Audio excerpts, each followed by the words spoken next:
magaalada oo dhani keligeed ayaa u shidan tahay. Keligeed ayaa tareendhani dhirteed u soo qaata gaasta iyo weliba shidaalka isagoo u soo istaarma iyada oo qura. Waxa uu qaadaa waa hal gabadh oo keliya ilaa heer la gaadhay in la baabi'iyo goobta uu tareenkani ka soo baxo. Laakiinse markii la ogaaday in meel ka fog goobtani ay ardayadii wax ka barato ayaa la daayay. Hadda ku darso gabadhani ma dhalin madaxweyne, mana korin boqor, maalqabeen iyo weliba nin lacag lana. Warkiisa daa oo kuma baabtirsato. Waa ardayad yar oo faqiir iyo faqriya kana mid ah ardayda reer Japan ee ku dhaqan dalkaasi Aasiya.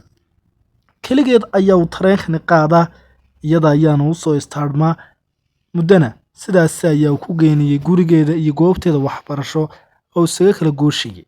Dalka Japan ayaa ka mid ah dalalka adduunka sida weyn looga qadariyo isla mar ahaantaasina loogu xushmeeyo qiimaha aqoonta.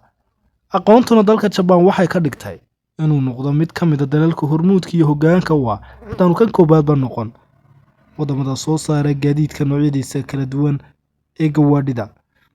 Japan waa mid ka mid ah dalalka horumaray ee ku yaala qaaradda Aasiya.